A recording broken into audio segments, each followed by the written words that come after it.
All right, so now we are going to discuss about blockchain. This is a new topic, new concept which has been added to the chapter of emerging technologies. Okay, I'm very sure you must have heard this terminology, blockchain, quite a number of times. This is kind of a buzzword. Everyone is talking about blockchain, the cryptocurrencies, etc. So in this lecture we are going to get a good insight. I'm going to try to make the concept very easy for you. Okay, but before we dive deep into the concept, I'm just going to discuss few basic preliminaries first. Okay, now first and foremost, don't get confused that blockchain is equal to Bitcoin. Please be very careful that blockchain is not Bitcoin or Ethereum, or let's say for the matter any cryptocurrency. Okay, blockchain is not a cryptocurrency. It is not Bitcoin. It is not Ethereum. Rather, it is an underlying technology. It is a underlying technology which powers Bitcoin, which powers, let's say, Ethereum. Okay, so blockchain, in very simple words, guys, it is a structure, it is a concept, it is a technology which powers cryptocurrency. Okay, but generally I discuss this initially because a lot of people, they are confused that okay, blockchain is Bitcoin. No, but yes, blockchain is required to power up, you operate Bitcoins. Okay, run the Bitcoins or any cryptocurrency for that matter. Okay, now in very simple terms, what is blockchain? Now blockchain, guys, is, if I talk in very simple terms, it is like a database only. Okay, you have been hearing this word database in the entire subject of EIS. So if I say in very layman's terms, blockchain is nothing but a kind of database, but somehow it differs from the traditional database that we have been covering. Okay, so as I told you that before we dive into the details, I'm going to discuss the basics. So the basic thing I told you is that blockchain is not equal to Bitcoin or any other cryptocurrency, and secondly, it is a kind of database. But let us try and distinguish as to how is it different from the traditional databases that we have. Okay, so blockchain is a concept, it is an underlying technology wherein database is maintained. But how is it different from the traditional database? Let us understand this. Okay, so as you can see in the diagram, guys, in traditional database we have a centralized server, we have a centralized authority here. Okay, and all the nodes, all the systems are connected to this centralized authority. Okay, so traditional database generally is maintained in this format, in this structure, wherein we have a centralized server and all the nodes are connected to the server. Okay, now this in this structure of traditional database, what is happening is that this centralized server is basically, it has the control over the data. We can call it as controlling authority. So this centralized server that you can see, which I have highlighted, it basically controls all the data. So it has the authority, right? But in case of blockchain, the database is maintained, but as you can see in the diagram, there is no central server. Okay, all the data that is going to be kept is going to be kept in the standalone nodes. Okay, in the individual systems that you can see. So this structure is basically distributed. We also call it as peer to peer. Why peer to peer? Because there is no centralized server as such. Okay, all the data is maintained peer to peer, no controlling authority in between. Okay, now if I want to just give you an example, okay, please consider, let's talk about, if I talk about banks. Okay, now when I talk about the authority here, now let's say we talk about banks. I want to transfer let's say 5 lakh rupees to a friend of mine in USA.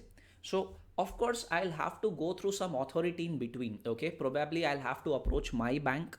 My bank is going to communicate, it is first going to take in the money in the form of INR, convert into dollars, and then talk to the Bank of US and then send the money. And these are basically intermediaries. They are going to charge money from me also. Okay, they are going to charge the service fee, the forex conversion rate, etc., from me, right? So if I have to send money to my friend in USA, I had to go through these intermediaries in between. But let's say I'm just discussing the P2P concept, okay, peer to peer. But let's say in case of bitcoins and all the cryptocurrencies, what happens? We covered this in digital payments also. There is no centralized authority in between, so I can directly send the money in the form of bitcoins or any cryptocurrency for that matter to my friend without the involvement of any centralized authority, right? So this example which I gave you, of course it is an example of cryptocurrency, but again we are now discussing the underlying technology of cryptocurrency, or this new technology wherein how the database will be maintained. So please understand, in case of traditional database, we generally have a centralized server, and but in case of blockchain, the data will be maintained, in a distributed manner. The data will be there with all of them, okay? So it's called as peer to peer network, okay? And now what happens is, okay, now please understand this. I told you this, that let's say I have sent certain bitcoins to my friend in USA, okay?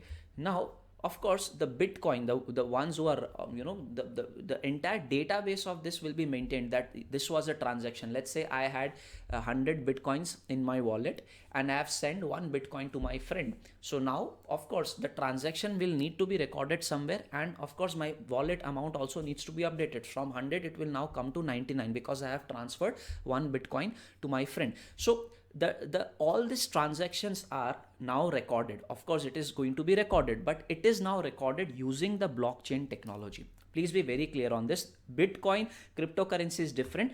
Blockchain is the underlying technology basically which is powering up all the cryptos in the market, okay? So as I told you, the database of my bitcoin transaction will be maintained. So it will be, now it is maintained using the blockchain technology, and bitcoin has got its own blockchain which we call it as bitcoin blockchain itself, okay?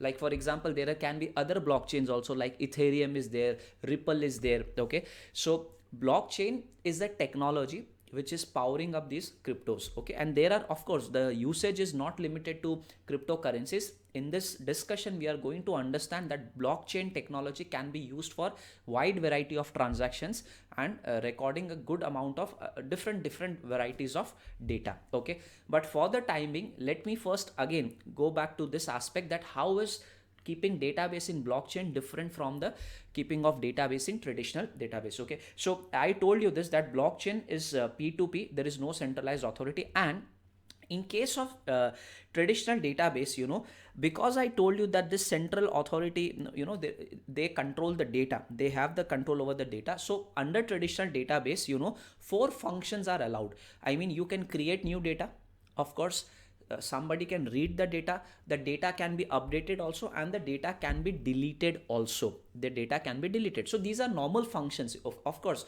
if you are maintaining some database, let's say in your computer, you can do all this, right? Create, you can read the data whenever you want, you can update the same, you can delete the data if it's no longer required, let's say, okay? But in case of blockchain, the data that we have, the function is, the only thing which you can do here is we can only go for append functions. What do you mean by append? You can only either read the data or you can only create new data. There is no authority to update the data or delete the data, make changes in the data. No, there are only 2 functions which can be possible in a blockchain. What are those? Either you can write the new data, you can, let's say, when I say write this, or let's say write, or it simply means you can create the new data, okay? And once it is created, if you want to check, you can read the new data. So there is no scope of making changes in the data. Sir, what if a wrong entry was made? Even if a wrong entry was made, a corresponding new data will have to be passed, a new rectification entry will be passed. You cannot just go back and amend those data, okay? So this particular feature, that in case of blockchain, in case of database maintained using blockchain technology, you can only go for read and write functions, okay? This makes the entire database very secure, guys. This makes the entire database very secure.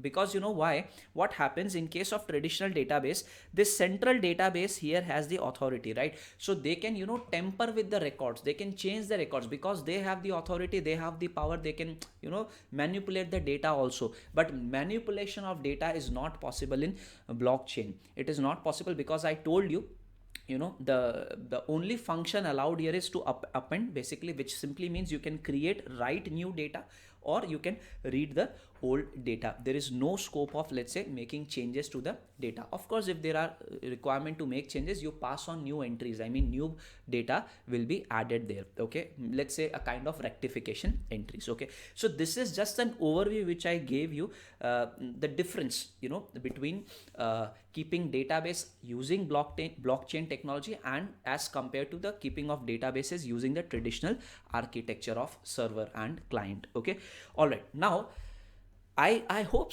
we have just started with the concept. I have only told you two things as of now. What are the two things that I've told you? That blockchain is not equal to your Bitcoin or any cryptocurrency, and let's say blockchain, it is a technology, it is a concept which is used to maintain database. Okay, but then of course, how is it different from the traditional database is also what I have discussed with you. Okay, but then again, in the entire concept of blockchain, okay, now let me just tell you, we are going to start with the technical part. So let me just tell you what all things are we going to cover in this particular session, okay, with respect to blockchain. So I am going to take up the concept first, and the concept part is going to take up the majority of the time. Then we are going to discuss as to how the blockchain works, how the transactions can be initiated, how the recording of transactions gets updated in the database, all these things. Okay, then where all can blockchain be used? So as of now, perhaps the moment somebody thinks of blockchain, the only thing which comes into his or her mind is, let's say, the cryptos. But of course, the usage of blockchain is not limited to cryptos. It can be used in various areas. So we are going to cover this, that what are the areas, what are the application areas of blockchain. Okay, and then this is going to be the third topic. Okay, the application areas of blockchain. Then after studying the application part, of course, blockchain has got its own set of risks.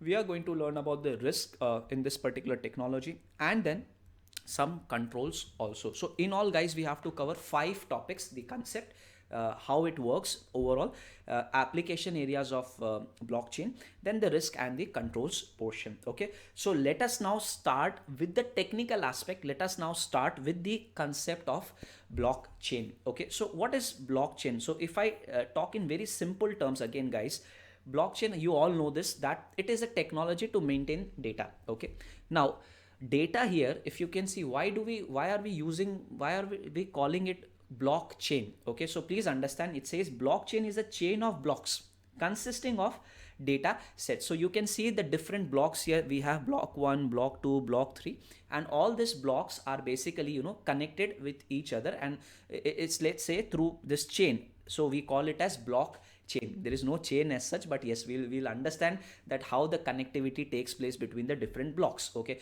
and what does this block contain? This block consists of data sets, or I can say it can be any record, or it can be any information. So a block will consist of this particular block that we have. Let's say block 1 will consist of certain information. Okay, then block 2, again, it will consist of certain information. So blockchain is a chain of blocks consisting of data sets. Okay, now, all right, so if I go further, please understand. Now let's take again the example here of a block. Okay, let's understand that what each block is going to contain.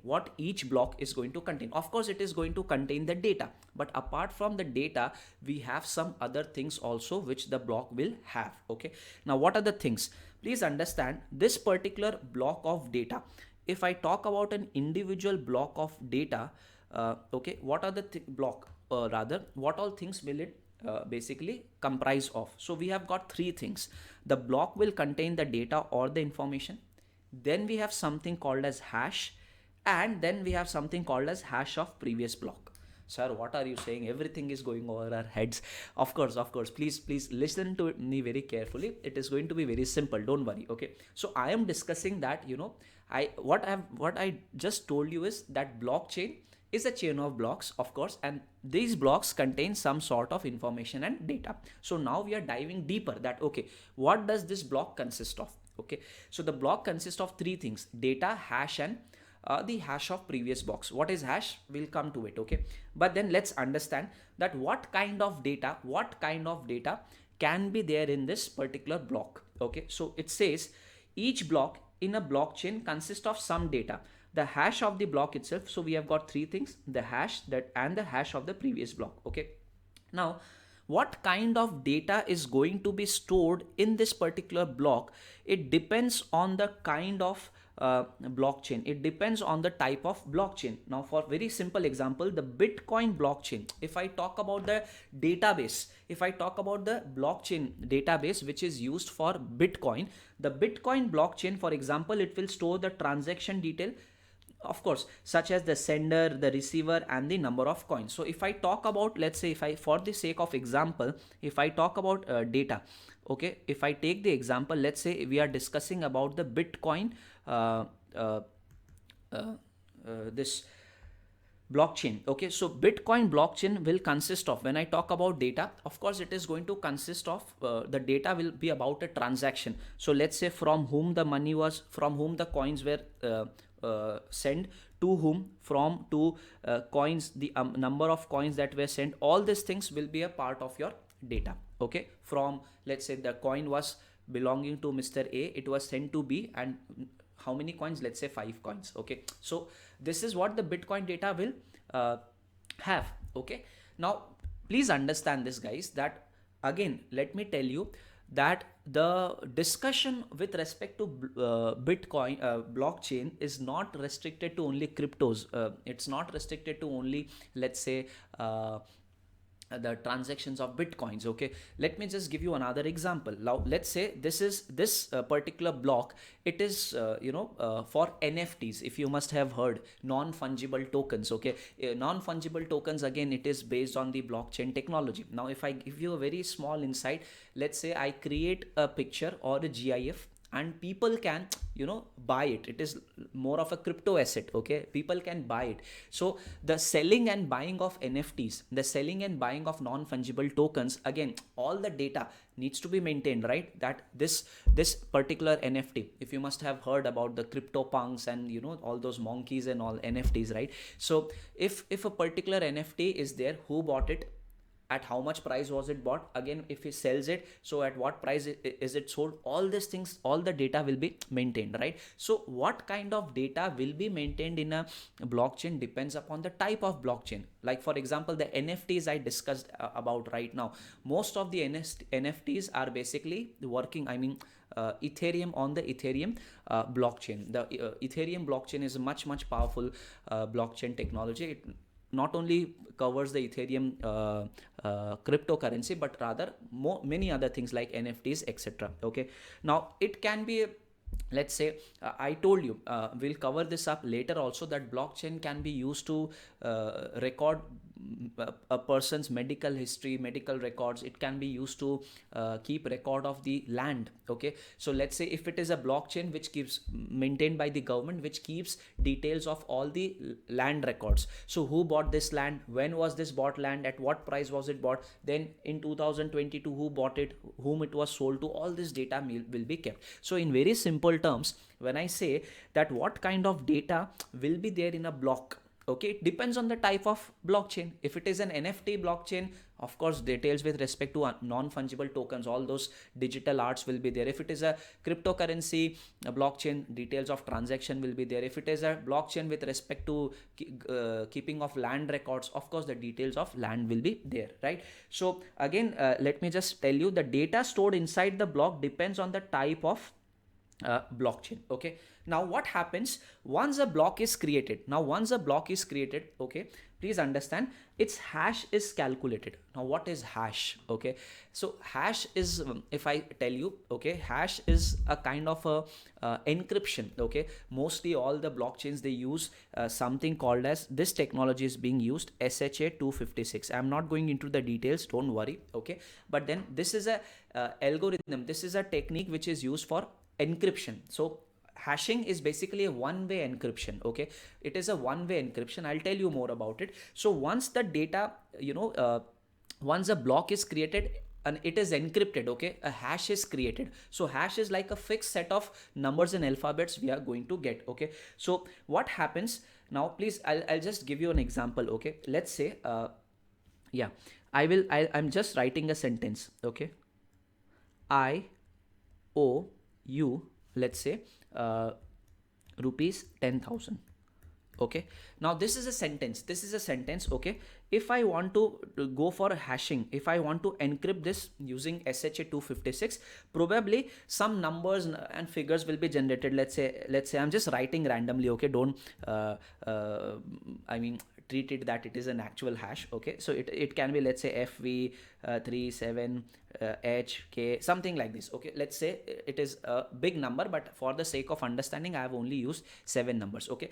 But now in this particular sentence, even if I make a very small change, even if I, let's say, remove the I, the entire hash is going to change. Entire hash, not just one or two numbers, but the entire hash is going to change, okay. If I make the sentence very long, then also the entire hash is going to change, but the number of characters will always be fixed. Let's say if I use 6 characters here, 1 2, how many I use, 1 2 3 4 5 6. So again, even if I write a 2-page sentence, the number of characters probably will be fixed, okay. So hashing, it is an encryption, it is a one-way encryption. This is the encrypted data, and it is impossible to go back to the original, information with the use of this hashing, okay, with the use of this algorithm, okay. So please understand, once that block is created, its hash is calculated, and I told you, changing anything now inside the block, once the hash is created, now changing anything inside the block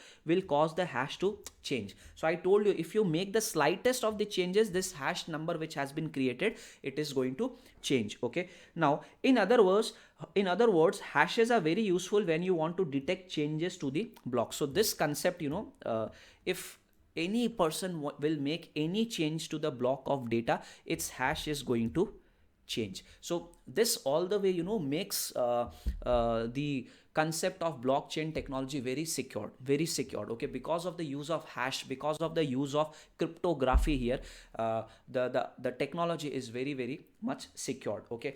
Now yes, all right. Now the third element in the block is basically, these are the 3 elements. The third element is the hash of previous block. Now what is this hash of previous block?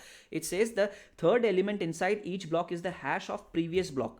This effectively creates a chain of blocks. Perhaps you'll not understand now, but okay, when I was talking about the basics of blockchain, I told you, okay, that yes, this is a block, and the different blocks are going to be connected with each other. So how are they going to be connected? They are going to be connected using this concept, hash of previous block, okay. Now probably this diagram ultimately is going to make things very easy for you, okay. Now let's say we have 3 blocks again in the example, okay. This is block number 1, as you all can see, and once the block is completed, its hash is generated, okay. This is the first block. So in this particular block, this is the first block, and hence we call it as the first block or the genesis block, okay. In this particular block, there will be no previous hash, because this is a very first block, okay. Now let's say again another block is created, and the hash is also generated. Now please understand, how will this particular block 2 will now contain 3 things: the data, let's say the Bitcoin transactions, number 1.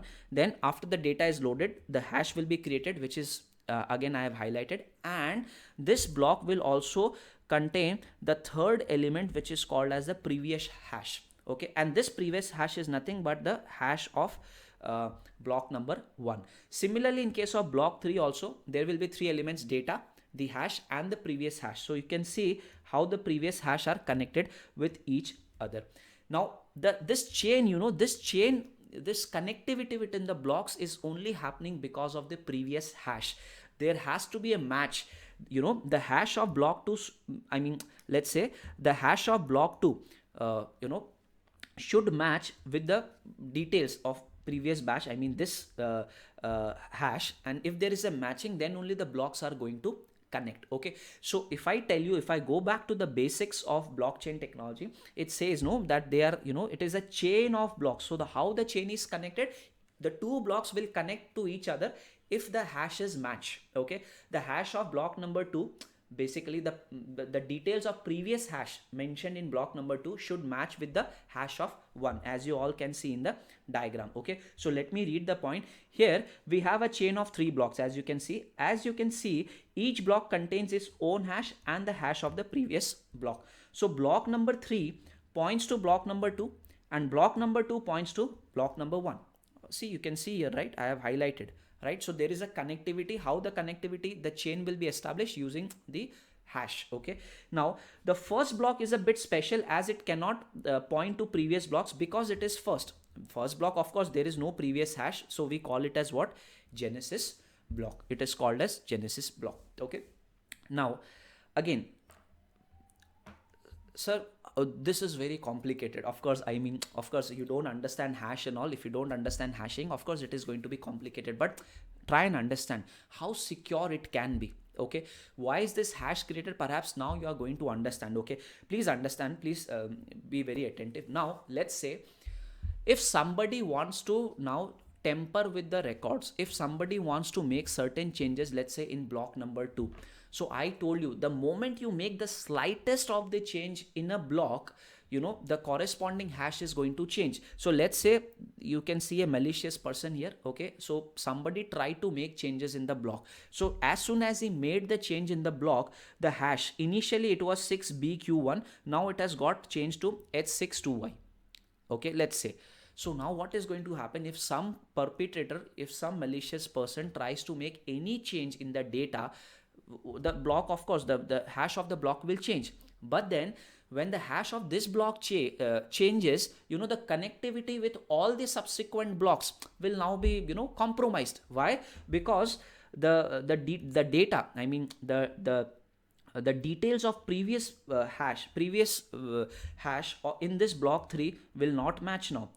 Something will, of course, is not right. So there will be, the connectivity, the chain will be now broken, right? So please understand what I'm trying to tell you is, let's say we try to temper with the second block. Tempering means that we try to make certain changes in the data in the block. So this causes the hash of that block to change, and in turn that will make block 3 and all the following blocks, whatever blocks we have after this. So it is going to make block 3 and all the following blocks invalid, because block 3 will no longer store a valid hash of the previous block. So it will make this invalid, and correspondingly, I mean consequently, all the blocks after block number 3 also are going to become invalid. So changing a particular data in a block is very will make all the other blocks invalid. Okay, so changing a single block will make all the following blocks invalid. Okay, and hence we say, again, because of this hashing, the data in a blockchain is very, very secured. Okay, it is very, very secured. Okay, so once I'm done with making you understand the basics of this this blockchain, I'm going to throw some insight as to why I am again and again saying that blockchain is secured. Okay, so once we are done with the explanation, the concept part, we'll discuss on that. Okay, now, so again, if I told you that it is a temper proof, it is kind of, blockchain is now kind of temper proof, because if somebody tries to temper with one block of data, it will render the remaining blocks as invalid. So tempering in the blockchain is going to be very difficult. Okay, but then this hash calculation, the moment a hacker, or let's say some malicious person, makes changes, of course a new hash will be calculated. Now the calculation of hash is done very fast. It is done by the systems. Okay, but then changing the hash, of course, in the subsequent blocks also will not take much time for the hacker, because the computation of hash is done by the systems. Okay, so please understand this line here first. Hashes are not enough, since computers are very powerful today and could calculate all the hashes after changing an old block's data. So because of technology, because of computers, the hacker is also going to be smart, right? So if he changes the data in one block, using technology and super fast computers, he might correspondingly change the hash of all the subsequent blocks also. This can be done, but then again, because we want to make blockchain super secured, so there is a control here. There is a control here. What is the control? Let's understand. Blockchains utilize consensus mechanism. There's a concept called as consensus mechanism, such as proof of work or proof of stake. Now, proof of work and proof of stake. Proof of work is used in Bitcoin blockchain. Ethereum, they use proof of stake. But what is this? Please understand. Primarily, let me just write the word here. These are consensus mechanism. Okay, what does it mean, sir? Again, a technical word. Don't worry, it's a very simple thing. Okay, consensus what did I write? Okay, so hashes also can be changed. If a hacker is smart enough, he will be able to change the hashes of the corresponding every block. But then, because we want to keep the technology very secured, the blockchain technology secured, so blockchains, they utilize something called as consensus mechanism, which can be either a proof of work or proof of stake, to control the creation of new blocks and set the right incentives for block creators based on game theory. So please understand what happens now. If somebody wants to make changes, let's say, or creates a new block, so what has happened is, for example, if I give you an example of Bitcoin, what happens in Bitcoin? Miners need to find a solution to a mathematical problem to add a new block and receive a financial reward for that. The complexity of mathematical puzzle is regularly adjusted so that blocks are created approximately every 10 minutes in a Bitcoin. So what has happened, hashes can be changed in a very quickly. Okay, but then in order to make the overall technology secured, for example, in case of Bitcoin, what they have done is they have slowed down the process. And a Bitcoin, I'm just getting confused, I'm using the word Bitcoin again. And a block can only be added, let's say it takes around 10 minutes of time to add one block. It takes 10 minutes of time to add one block. So this makes the relatively slow. So if let's say a hacker tries to manipulate block number 2, and there are, let's say, thousands of blocks after it, so each block to change, it is going to take him 10 minutes of time. So ultimately, because the time duration to create new blocks is so high, I mean 10 minutes, so it practically makes it impossible for someone to tamper with all the subsequent blocks. Amount of time involved will be huge. It will be huge. Hence we say, that this consensus mechanism, this is basically something, I'll just tell you, this is something, this is a kind of control. Okay, consensus mechanism is a control basically. Okay, through which new blocks can be added, okay, etc. In case of Bitcoins, you must have heard about Bitcoin mining. So there are miners. Okay, so they mine the data, they mine, and then probably how do they mine? I mean, they have to solve some complex mathematical calculations and all.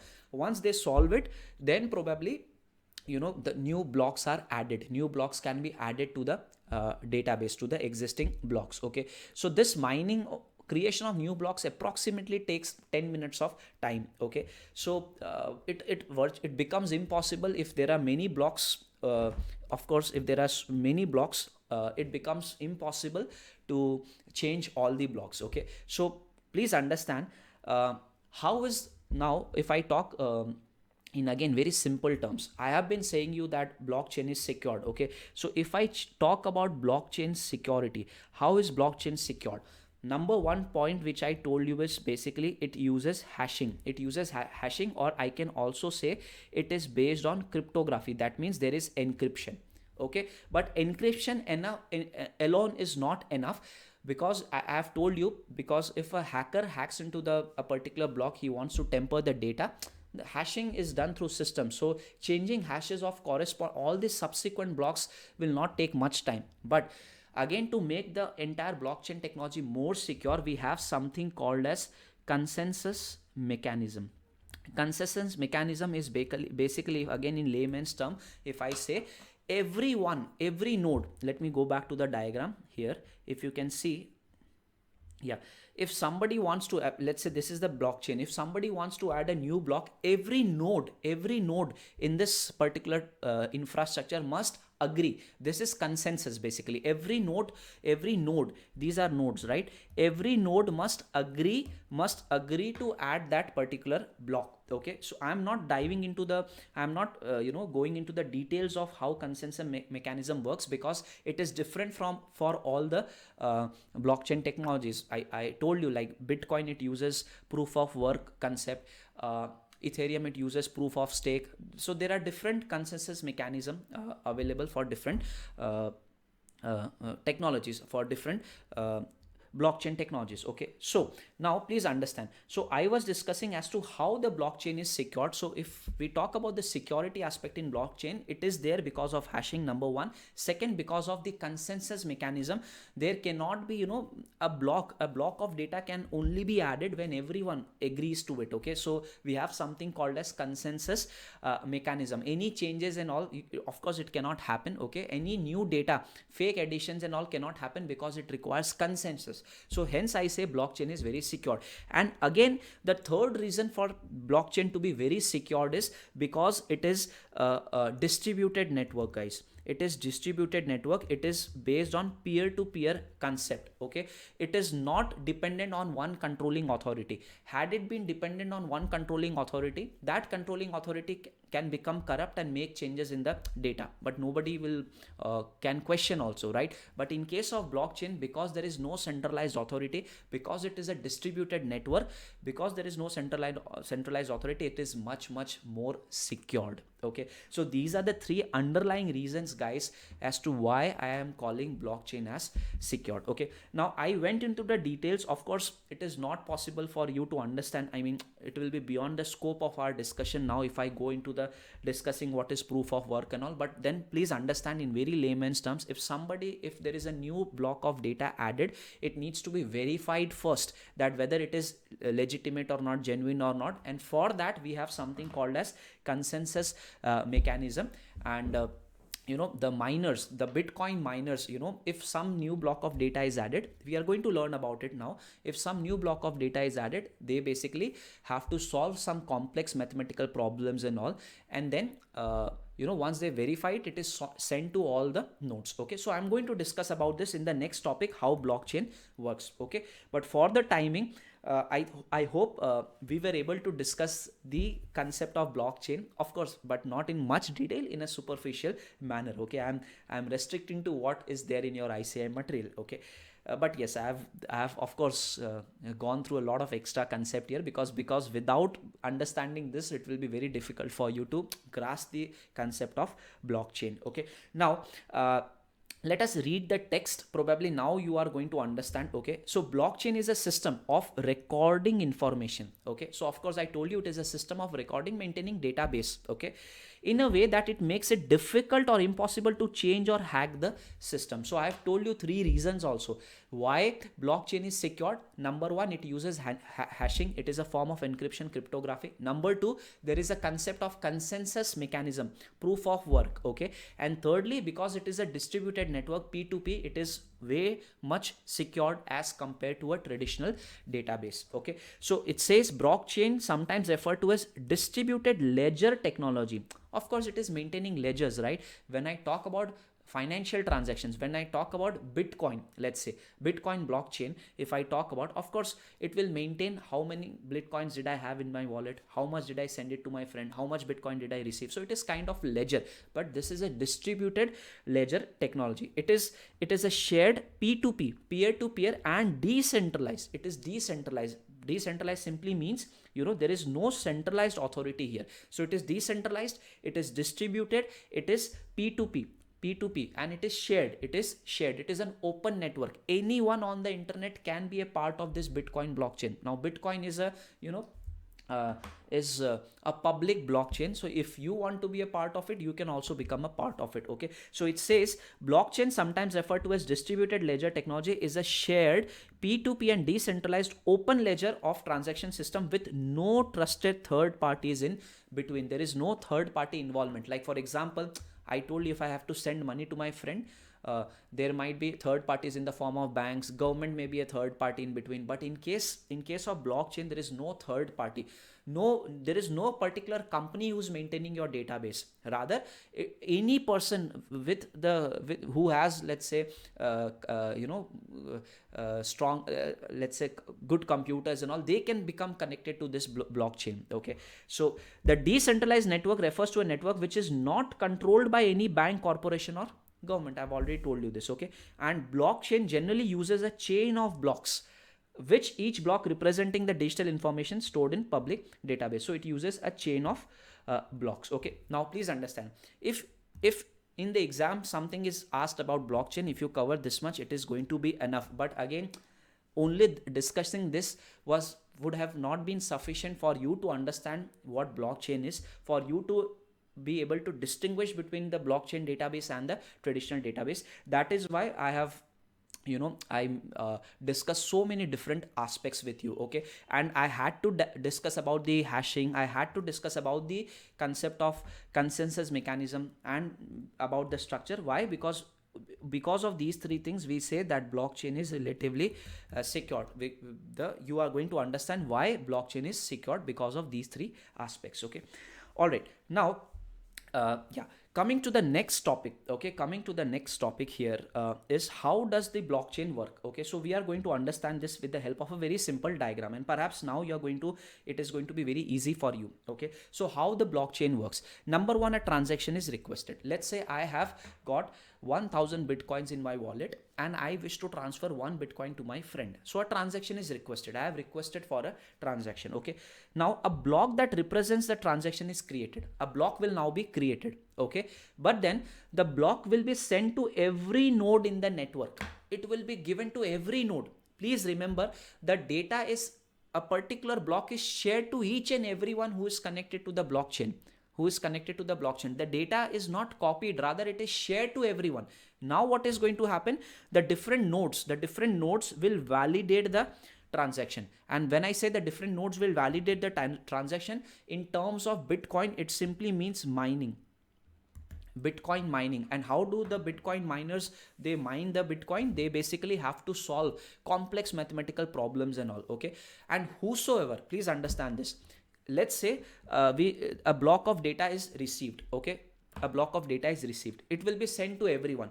It will be sent to everyone. Okay, now somebody is going to mine it. Okay, there is a competition. Basically, whosoever mines the data first, whosoever is able to solve the complex mathematical problem first, he gets a reward in the form of bitcoins. He is going to get a reward in the form of Bitcoin, and we call it as nodes receive a reward for proof of work. Okay, he basically checks, he solves some mathematical calculations, he performs puzzles and all, and then he verifies that the transaction is correct or not. So basically he does the proof of work. Once he says that okay, the transaction is okay, then he sends it to everyone verifies it. Okay, and then the block is added to the existing blockchain, and then the transaction is complete. Okay, so please understand, there is no controlling authority here. If a transaction which is fake is also entered, okay, it will not be validated. Because a block is only added to the existing blocks once the transaction is verified, once the transaction is validated and verified. So this is a diagram, but perhaps it is a bit different from the diagram that I have given in your printed material. So if you want, let us discuss the diagram here also. So somebody requests for a transaction. Okay, the requested transaction is broadcasted into the peer-to-peer network consisting of nodes. Okay, then it is going to be, the transaction has to be validated. Okay, so the network of nodes validates the transaction and user status using known algorithms. They are going to validate it, consensus mechanism, proof of work, mining and all. Okay, once a transaction is verified, okay, verified transaction, it can be cryptocurrency, it can be contracts, any other information. Okay, so once the transaction is verified, the transaction is combined with other transactions to create a new block of data for the ledger. So new block is created, the new block now is added to the existing block, and then the transaction is completed. So this is how the blockchain works. Okay, so we have covered two topics, guys. We have covered the concept, we have covered how the blockchain works. Okay, now let us understand where all can blockchains be used. I believe this can be an important question in the exam. What is blockchain? What are the application areas of blockchain? So please understand this. I have been telling you from the very beginning that blockchain has potential applications far beyond Bitcoin and cryptocurrency. Of course, see, uh, you know many people relate to the to the to this Bitcoin, to blockchain. I mean, blockchain started off somewhere in 1991, but it practically was implemented when in 2009 Bitcoin was launched. Okay, Bitcoin was introduced. So the one who introduced Bitcoin, he used the blockchain technology. Okay, but then after that, the blockchain has been used and can be used in various other areas other than the cryptocurrencies. Okay, so what are the other areas? Of course, the blockchain technology is used for financial services. Okay, so if I want to send money, of course, like Bitcoin and all, I can the blockchain is used. So blockchain can be used to provide an automated trade life cycle in terms of transaction log of any transaction. So of any transaction or asset or property, log of any transaction. It can be cryptocurrencies, it can be any asset or property. So I was telling you about the digital arts, the non fungible tokens. So NFTs also work on the underlying concept on of NFTs is basically blockchain. So any property you can transfer and all using blockchain can be used to maintain the database of the same. Okay, so this is with respect to financial service. Now in case of healthcare industry, the healthcare industry can also use blockchain. Okay, they can use blockchain basically, it says, for sharing data in healthcare industry by increasing the privacy, security and interoperability of data, by eliminating the interference of third party and avoiding the overhead costs. So these days what happens, let's say blockchain technology can be used for maintaining the records of a patient. If a patient visits multiple doctors, so all the records of individual doctors can be kept in a blockchain. And let's say I am the patient and now I go to the hospital. The hospital can immediately access my blockchain, the data, and they can get the history, they can get the chronology of all the reports, of all my medical history, of all my medical reports, of all my laboratory reports. Okay, so in this way they will be able to understand things very easily, that okay, on in 2019 I underwent this particular test, so the reports are there. In 2020 I did this. In 2021 I visited these three doctors, these are the things they prescribed. Now in 2022 if I have to undergo some surgery, or let's say, they'll be able to check my past history. Okay, so in a way this can be used. Okay, now earlier, of course, the database can be maintained earlier also, but now it is going to be much more organized and there will be no involvement of any third party here. Okay, and the cost of maintaining the database also overhead, because there is no third party involved, no controlling authority, of course the cost is also going to be less. Okay, less of paperwork, less of cost. Similarly, of course, the government can use blockchain. Okay, governments can use blockchain in like in case of land registration and all. There will be so much of transparency. Imagine if land registration, land records are kept in blockchain, in public blockchain, there will be so much of transparency. Vehicle registration and management, even in when government can start the voting through the blockchain concept. Okay, if you have time, probably after your exams, watch a video. I mean, a video of Dhruv Rathi was also there, that he explained how blockchain can be used for voting. And we hear so much of news with respect to EVM tampering of voting machines and all. This all can be prevented somehow if voting and all also can be used. I mean, can voting can also be done through the use of blockchain. So blockchain improves transparency, okay, and provides a better way to monitor and audit the transaction in the system. So blockchain, because everything is stored in a chronological order, if any tampering happens, all the orders will be will be invalid, because the hashing will go wrong and all. So please understand this, that it ensures transparency. Okay, similarly, on the similar lines, travel industry can use it.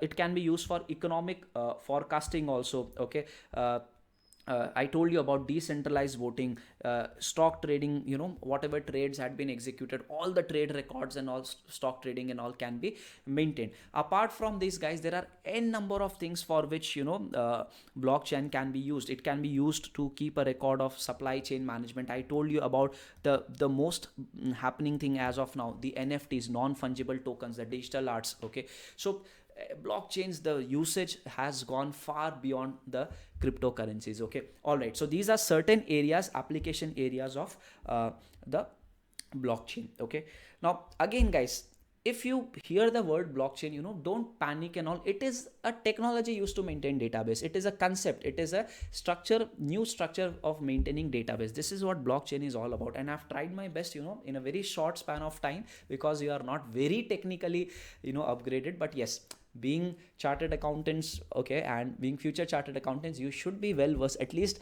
be aware about the technology. Okay, so in the coming years, a lot of companies, everyone, I mean, a lot of private organizations will also be using their own blockchain. This is the future. Okay, now does blockchain have any risk? Yes, of course.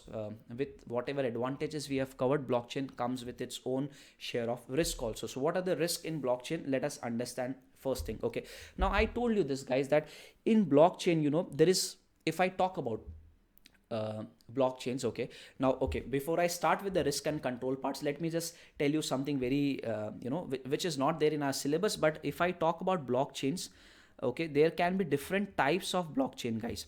One can be a public blockchain. Okay, we also call it as permissionless blockchain. One can be a private blockchain, which can be used by only some people, some set of people. Then there is a consortium blockchain, etc. So in case of public blockchain and private blockchain, the basic point that you have to understand here is, public blockchain, anyone can be a part of blockchain, anyone can create data, anyone can read data. But when it comes to private blockchains, there is some requirement of permission. So this is basically permissioned blockchain. You need to take permission. And public blockchains like Bitcoin, okay, it is a public blockchain, permissionless. You don't have to take anyone's permission, you can be a part of this blockchain. Okay, now of course, in case of permissionless and public blockchains, as such, I have told you, there is not going to be no centralized authority. There will be no centralized authority. Okay, so because there is no centralized authority, a question always arises that, there may be questions about who is responsible for managing risk if no one party is in charge.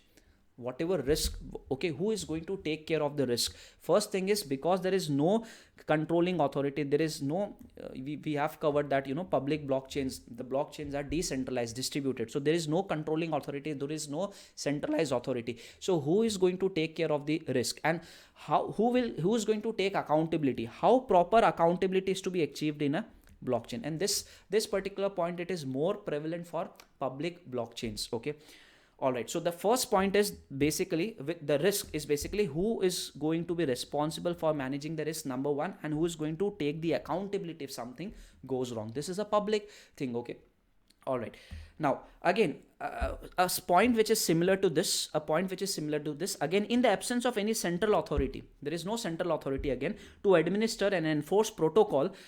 Basically, there could be a challenge in the establishment of development and maintenance of control activities. Okay, now please understand, I told you, like for example, in case of blockchain, I have been telling you this, in case of Bitcoin's blockchain, any person can be a part of that blockchain, right?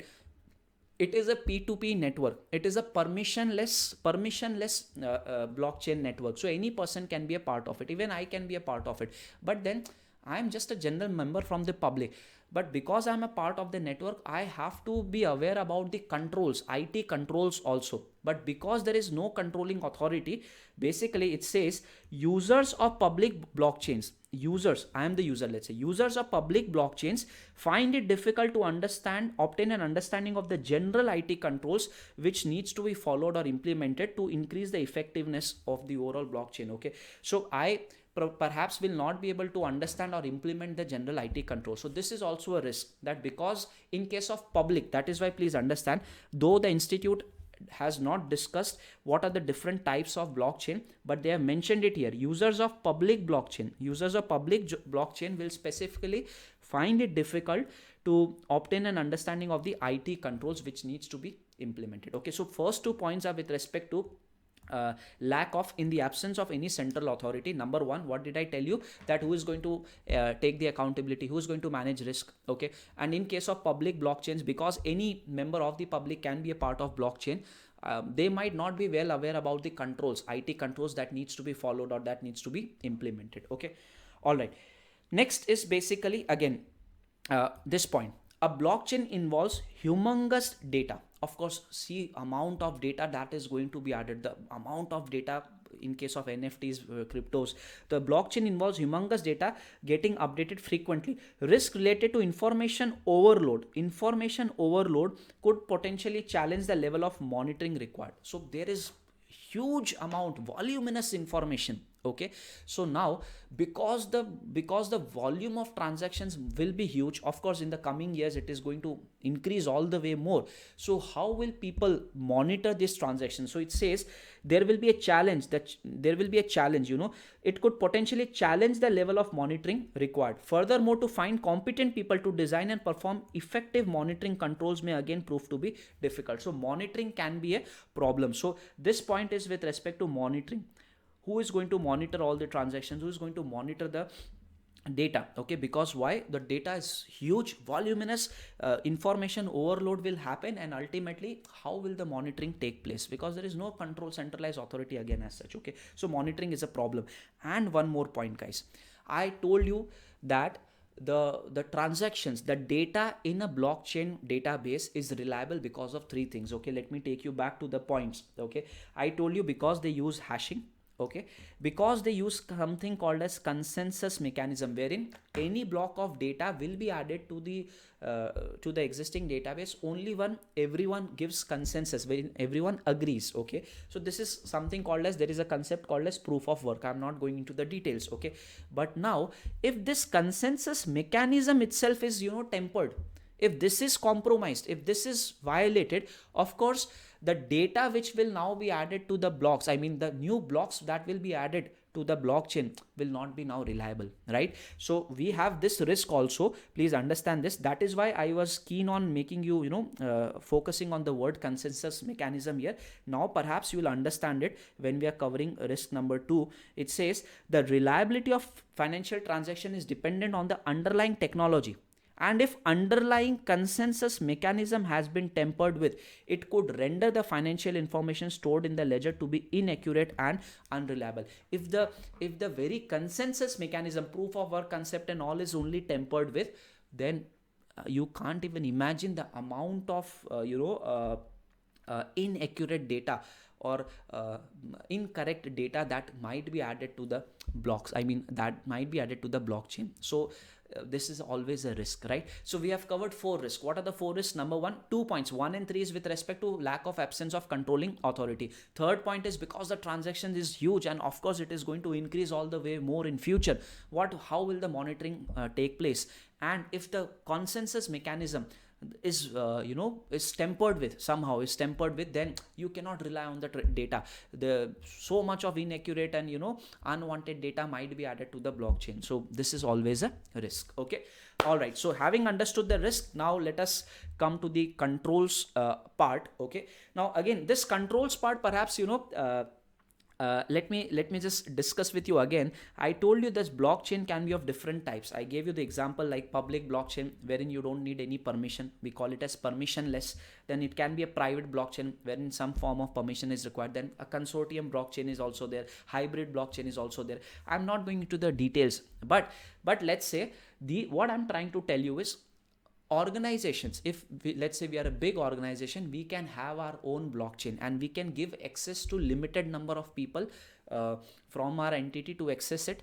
Some people we can give access to create, most of them we can give an access to view. So it depends on us. Okay, so in this case there is a controlling authority also. Okay, now let's say if you are creating a blockchain database, blockchain for your organization, what are the controls that you should keep in mind? This is from this perspective, let us understand the controls part. Okay, so it says as opposed to traditional manual techniques, it says computerized continuous monitoring technique. Number one control that you need to think about is you have to have computerized continuous monitoring techniques. See, in risk we covered this point that there is no, how will the monitoring take place? So the control that we are studying now is that because the transactions and all, the size of the database might go huge, so from the very first try and implement computerized continuous form of monitoring. Computerized continuous monitoring techniques shall be used to perform ongoing evaluations considering the large volume of data. So what is the number one control, guys?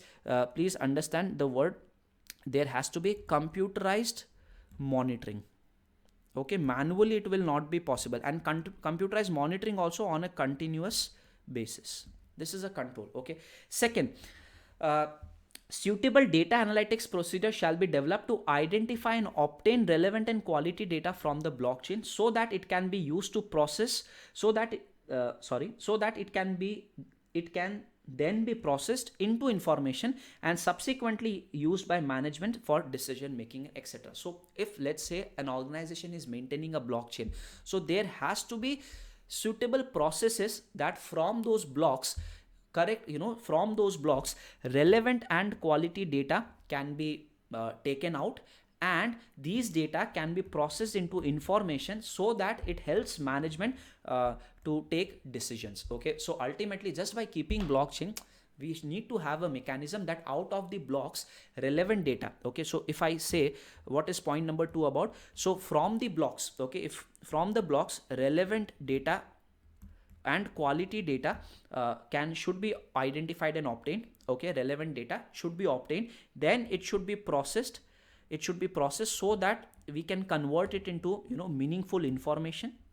You all know this, that data once processed, it becomes information, and this information ultimately should support management's business objective. It should help management in what? Decision making. So very simple control. So ultimately the control is what? There needs to be mechanisms to identify and obtain relevant and quality data from the blockchain. That's it. So if you are thinking of creating blockchain, please implement this aspect also, that you have to have sufficient controls that basically helps in identifying and obtaining relevant data from the blockchain. Okay.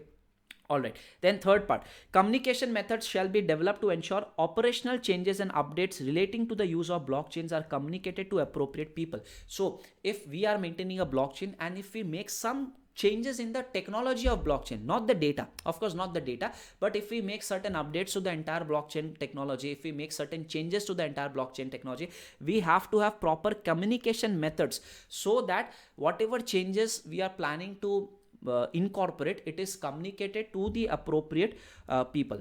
Okay, that's it. So three controls. What are the three controls we have just covered? Number one, sir, there needs to be a system of continuous computerized monitoring. Okay. Secondly, there needs to be a mechanism to identify and obtain relevant and quality data so that it can be processed further to obtain relevant information which can assist the managers in decision making. Thirdly, sir, if we think of any changes to be done in the blockchain technology, if we think of making any updates, then there needs to be proper communication mechanism so that the right appropriate people are updated about it. Okay.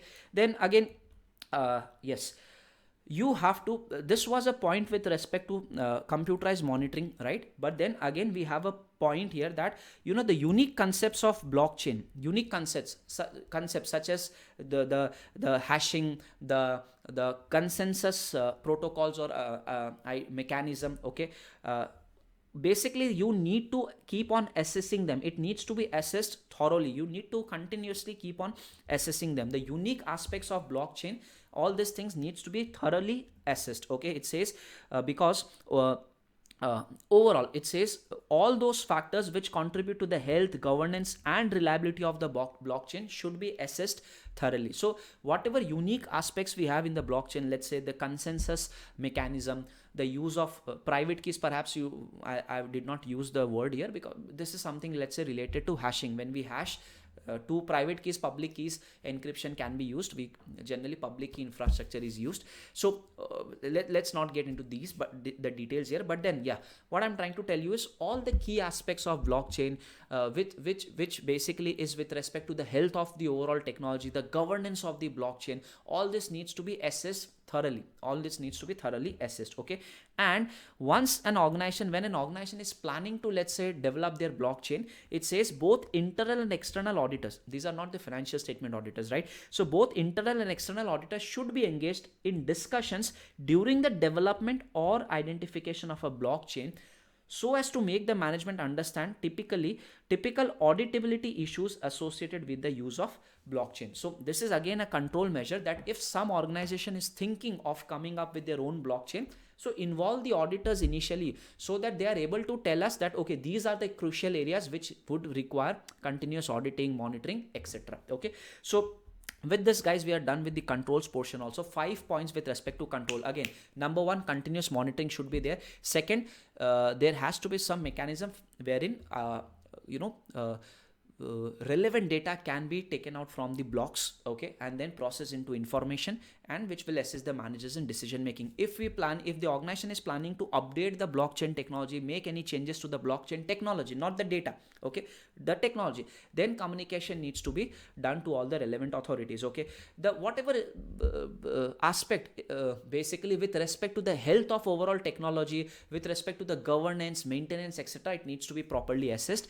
And if an organization is planning to develop blockchain, in the initial phases only, you need to talk to the auditors, discuss about the areas that require auditing. Okay. So these are the points with respect to control. So all in all, we have covered 5 topics with respect to blockchain. I feel application part can be important, and but yes, of course, we have to go through all the points. Okay. So I hope, guys, with this, the concept of blockchain is over, and you must have taken a note of these things also. Okay. These are some extra notes which I have shared. Okay. So in case the ones who are going to watch it later, you can just pause, and if you have time, you can take a note of it also. Okay. Thank you so much.